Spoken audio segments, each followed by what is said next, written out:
नमस्कार मित्रों, हमारी सीरीज चल रही है एपिसोड नंबर 15 की, जिसमें हम बात कर रहे हैं भृगु संहिता की। भृगु संहिता के अंतर्गत आज हम बात करने जा रहे हैं मीन लग्न के दशम भाव में चंद्रमा स्थित हो तो उसके क्या फलादेश होंगे। प्रथम भाव में 12 नंबर का मतलब होता है मीन लग्न, और मीन लग्न में चंद्रमा पंचम भाव का स्वामी होता है। पंचम भाव का स्वामी होकर जब ये अपने स्थान से छठे स्थान मतलब षष्ठम स्थान और कुंडली के दशम स्थान में स्थित हो जाता है तो ये मिश्रित फल प्रदान करने वाला ग्रह बन जाता है। देखिए, हमने भावों के सिद्धांत की बात करी थी तो आपको बताया था कि पंचम भाव और नवम भाव ये दोनों ही त्रिकोण स्थान होते हैं। त्रिकोण स्थान एक शुभ स्थान है, और हमने इसमें यह भी बात करी थी कि चतुर्थ, सप्तम और दशम ये तीनों ही केंद्र स्थान होते हैं। जब हमने लघु पारेषरी की बात करी थी तो आपसे बताया था कि जब कभी भी केंद्र और त्रिकोण का संबंध आपस में किसी भी प्रकार से बन जाता है, चतुर्वेद संबंध की हमने बात करी थी। चतुर्वेद संबंध में से किसी भी एक प्रकार का संबंध यदि त्रिकोण भाव और केंद्र भाव का बन जाता है, किसी भी एक भाव मतलब या तो इन दोनों भाव में से कोई एक भाव अथवा इन तीनों भावों में से कोई एक भाव का संबंध आपस में जब बन जाता है तो इसको राजयोग की उपमा दी गई है। यह राजयोग प्रदान करने वाला होता है। तो यहाँ पर जो दो त्रिकोण हम बात कर रहे हैं, पंचम भाव और नवम भाव, इनमें से पंचम भाव का संबंध इन तीनों केंद्रों में से किसी एक केंद्र अर्थात दशम स्थान से बन रहा है तो यह एक राजयोग प्रदान करने वाला होगा, लेकिन यह एक कमजोर राजयोग होगा। क्यों होगा? क्योंकि यहाँ पर पंचम स्थान का स्वामी अपने स्थान से छठे स्थान पर है, अपने स्थान से रोग स्थान पर है। यहाँ से हम गिनती शुरू करते हैं तो 1 2 3 4 5 6 छठे स्थान पर स्थित है तो यह राजयोग तो बन जाएगा, राजयोग तो प्रदान करने वाला होगा, लेकिन इसी के साथ इस राजयोग में कुछ अवगुण भी होंगे। किस प्रकार के अवगुण होंगे? देखिए, पंचम भाव होता है मान प्रतिष्ठा सम्मान का, पद मान प्रतिष्ठा का भाव। तो यहाँ पर क्योंकि ये दशम भाव में स्थित है तो मान प्रतिष्ठा सम्मान और रुतबा तो देने वाला होगा व्यक्ति को, व्यक्ति का प्रभाव तो होगा समाज में, उसको पद तो प्रदान करने वाला होगा, क्योंकि दशम स्थान डायरेक्टली कर्म क्षेत्र होता है, कर्म स्थान होता है। तो यहाँ पर कर्म इसका जो होगा, यह डेजिग्नेशन जो होगा वह कर्म के क्षेत्र में उच्च श्रेणी का होगा।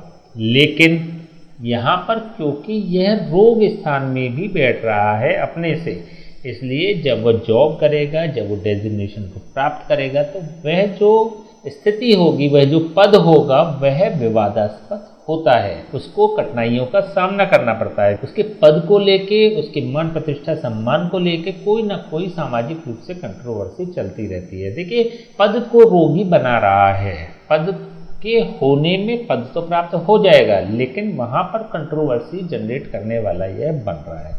ठीक है, तो एक सिंपल भाषा में कह सकते हैं कि राजयोग कारक यह चंद्रमा होगा, लेकिन कंट्रोवर्सी प्रदान करेगा, कहीं ना कहीं परेशानियां उत्पन्न करेगा, स्ट्रगल देगा, संघर्ष प्रदान करेगा, लेकिन पद एज इट इज चलता रहेगा।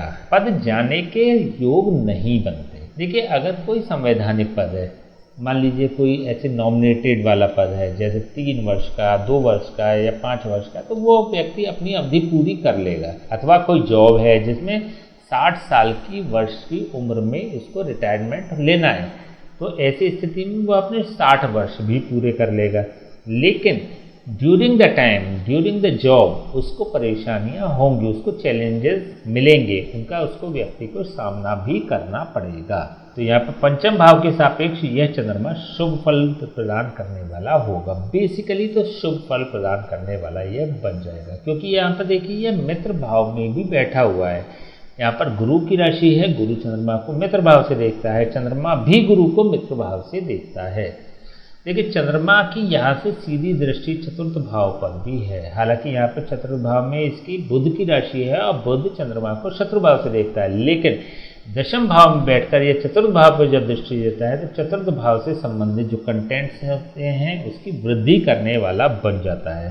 चंद्रमा होता है चतुर्थ भाव का कारक भी, तो अपने कारक भाव पर जब यह दृष्टि देता है तो चतुर्थ भाव के सापेक्ष जितने भी कंटेंट्स होते हैं उसकी बढ़ोतरी करने वाला बन जाता है।